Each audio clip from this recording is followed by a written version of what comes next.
Hey guys, welcome to JoJo Cider Reviews and More. I'm JoJo. Tonight I'm going to be reviewing a special beer that is very hard to find these days. And it's America's oldest lager beer. I'm talking about Schaefer beer.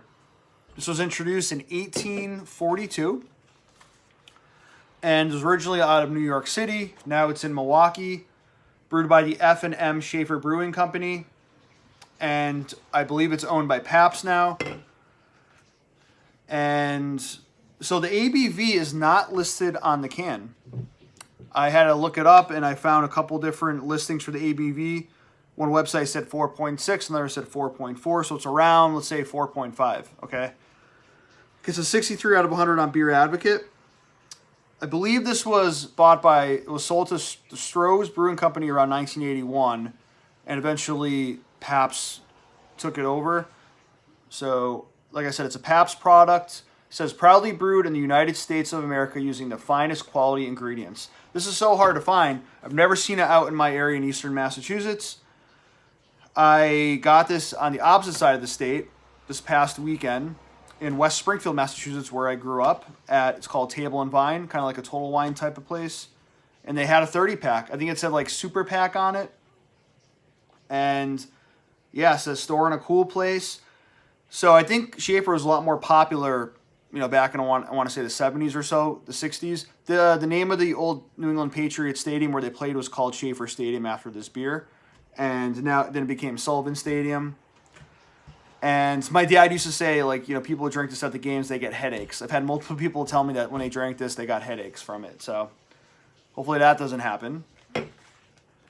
There's also a Shaffer Light, which I've never seen. I mean, it's hard enough to find this beer, you know what I mean? The only time I've seen it is in that 30-pack.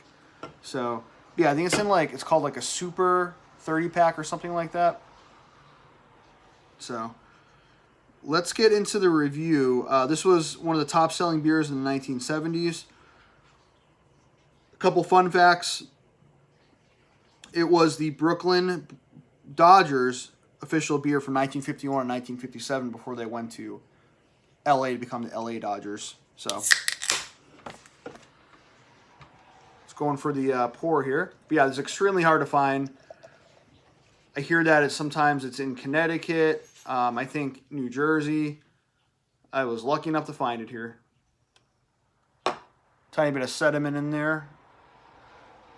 Good head right there, retention. I would say about 3 fingers worth. A little over 3 fingers worth maybe. Straw pale appearance. And you can see through the glass, it's yellow, ton of bubbles. Can you see that? Looks like a very crisp beer, kind of a yellowish straw color.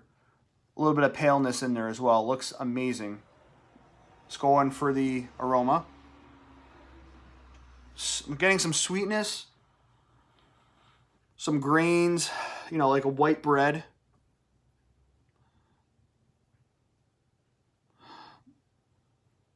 It's malty, it's sweet, just maybe a touch of hops. Get some straw in there as well. Just smells refreshing, if that makes sense. Just smells like clean water. It looks amazing. A lot of bubbles. They're like kind of thick bubbles streaming up to the surface. Look at that. That looks amazing. Without further ado, salute.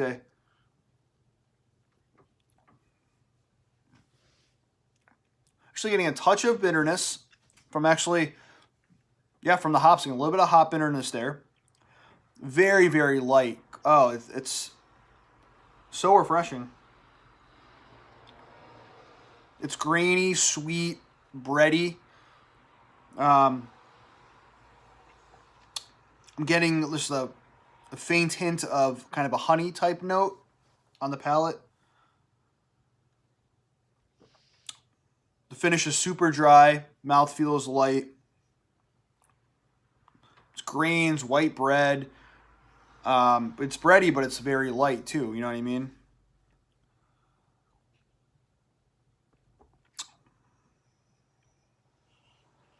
Yeah, straw, and there's like a sweetness which I really like, and get that in some of these lagers. It's really good. I guess an American adjunct lager. But yeah, I've never seen the Shaffer Light around here. And I don't know if I'll ever see the Schaefer again. I'm happy that I was able to buy it.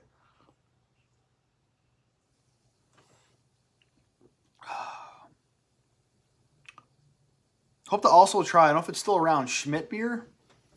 Been wanting to try that as well. If you can see that, still pretty good sediment. Pretty good head retention there. There is a little bit of sediment there. I don't know if it's from like maybe the yeast or something or the malt.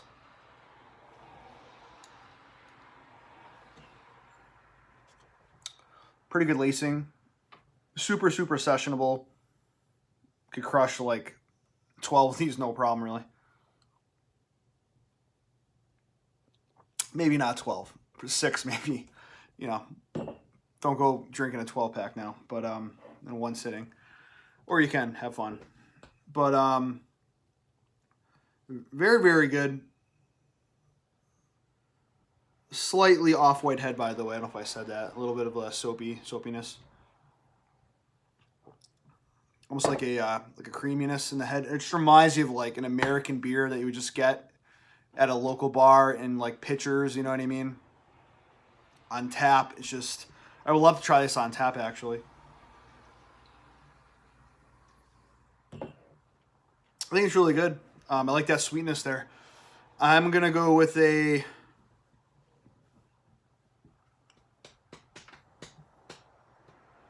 8.8 out of 10. We're going pretty high. This is a B+. I would get it again if I saw it. I don't think I'm going to be seeing it again unless I'm out in that area. But yeah, I got plenty of these guys. I got a 30-pack of these. Like I said, in West Springfield, Massachusetts. If you're ever out in that area, I got it at Table and Vine. And I definitely recommend it. This is Schaefer beer. Hope to try the Shaffer Light one of these days. 8.8 out of 10. I appreciate you guys watching. Until next time, salute.